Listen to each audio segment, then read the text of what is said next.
SHL Medical started out in 1989 making medical devices from a single factory in Taiwan.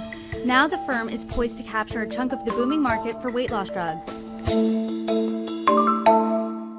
Hi everybody, I'm Brittany Lewis with Forbes Breaking News. Joining me now is my colleague, Forbes staff writer Giacomo Tonini. Giacomo, thanks so much for joining me. Hey Brittany, thanks for having me. As we know, weight loss drugs have seen a boom over the last year, and so has the market for the pen that people use to inject them.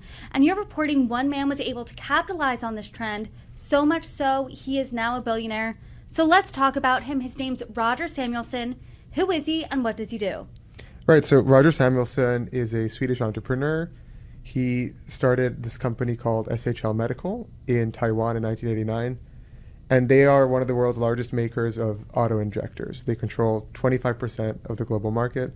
And autoinjectors, like you were saying, are these small pen-like devices with these tiny needles that patients for so many different diseases use to take their medication.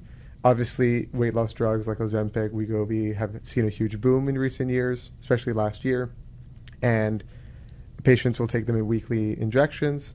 And then there's all kinds of other drugs from psoriasis to rheumatoid arthritis that use these kinds of these devices called autoinjectors. And Samuelsson, we now estimate, is a billionaire with an estimated net worth of $3 billion. He owns 69% of the company, SHL Medical, and they're one of the biggest producers of these, so much so that about 20 of the 25 largest pharma companies in the world are their customers. And these autoinjectors make up 90% of the revenues. How did he get into this line of work? So it's really interesting. He was an avid boxer in his youth in Sweden, and he realized that a lot of the boxing gloves that he had were made in Taiwan. So in the 80s, he decided to go out to Taiwan, and he started sort of getting products there and shipping them back to Sweden. So this was gloves, it was cables, even rehab equipment for elderly seniors, and he would export these back to Sweden. And then in 1989, he decided to sort of start his own company there. He had a co-founder named Martin Jelf. And then over time, they decided to focus on medical devices. And in the mid-90s, they made one of these auto-injectors.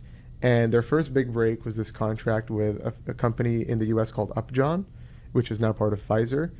That was their first sort of big hit with these autoinjectors, and then they really pioneered them as a device that could work for many different kinds of drugs. And in the early 2000s, they got another huge break with a contract with Amgen for a drug called Enbrel, and that was one of their biggest successes. And over time, they've just been honestly continuing to grow in that market. They have most of their employees in Taiwan still, and a huge facility there. But they're headquartered in Switzerland now. They also have facilities in the US, one in Florida, and then a new factory that they're opening in South Carolina this summer that costs $200 million. And they're really trying to expand their manufacturing around the world, particularly also in the US and beyond Taiwan. A lot of drugs to treat different ailments, anything from MS to diabetes, everything in between, are injectable. So what's the total market for drug delivery system medical technology? Right, so these drug delivery systems include these auto-injectors that we've been talking about, also pen injectors, which are a different variety. It was estimated to be about $2.1 billion at the end of 2022, and it was expected to grow by 10% each year for the next 10 years. And if you look at the kinds of drugs that the FDA has been approving, most recently, more than 60% were drugs that have to be injected. And so that market's going to keep growing as we keep going forward. So now Wegovy, Ozempic, weight loss drugs come onto the scene and they explode. So how much have we seen that demand grow since these types of weight loss drugs have entered the market?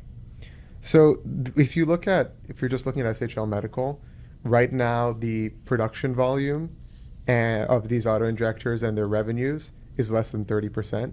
But they expect that in the next few years, they're going to be making half of all the injectors they make is going to go to weight loss drugs, and nearly a third of revenue will also come from those weight loss drugs.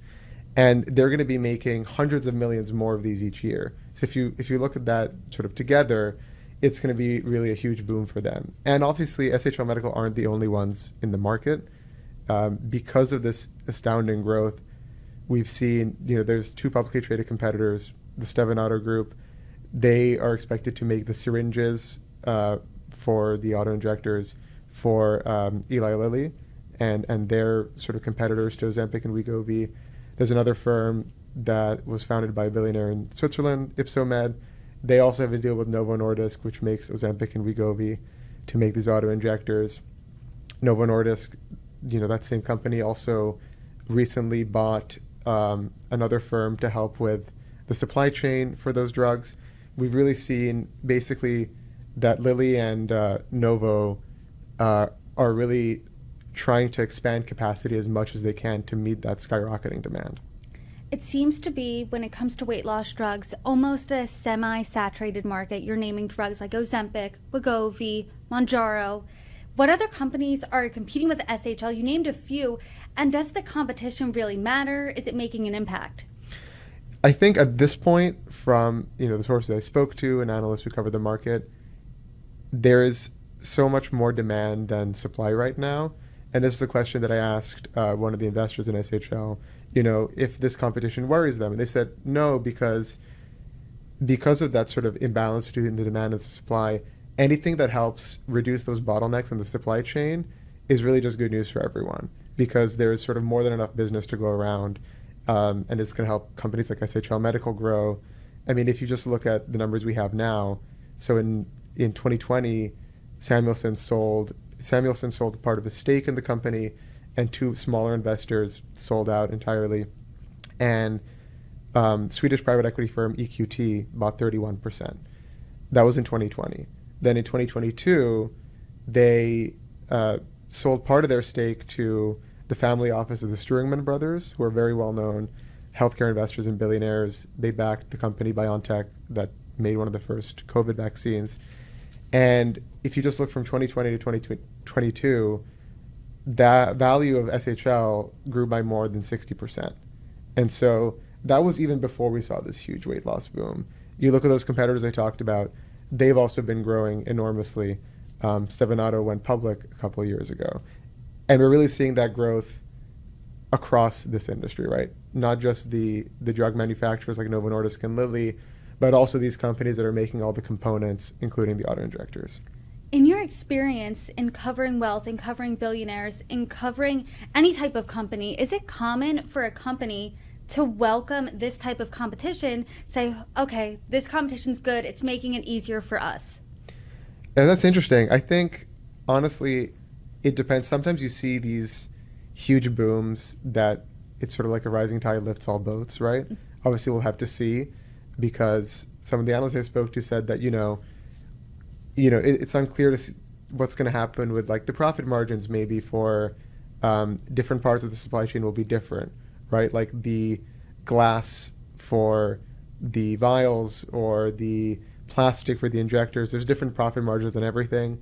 There's going to be different bottlenecks in the supply chain. We'll have to see what kinds of other drugs might come. Like we know that Novo Nordisk also has an oral version of their weight loss medication. So that's still uncertain, but the current projections show this is going to be a continuously booming market. And we're seeing those results now with the growth of these companies and their valuations. So that's good news for SHL Medical. What's next for the company? What's interesting is they are really expanding beyond what has been their traditional sort of manufacturing base. They were started in Taiwan. They still have most of their workers there, but they're really making a push to expand more in the U.S. Like I said before, this new $200 million facility in South Carolina. They're also building a new manufacturing facility in Switzerland, which is where they're based now.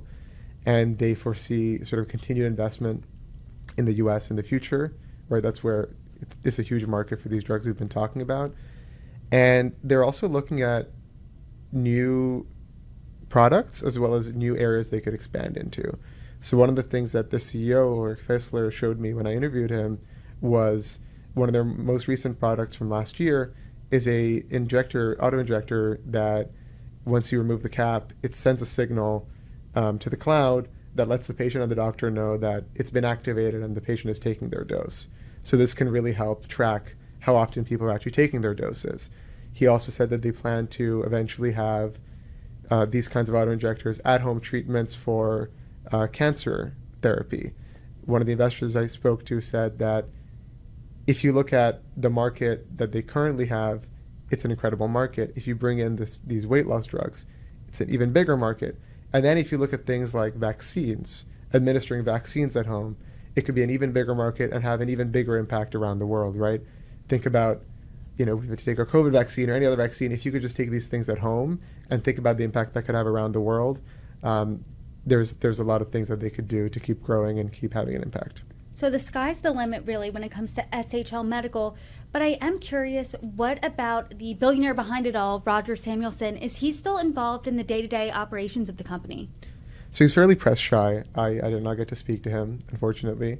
He's not involved in day-to-day operations, but he is based in Switzerland, where the company is. He still owns the majority stake in the company, and still works closely with the CEO that I spoke to, and with EQT, which is the biggest minority investor.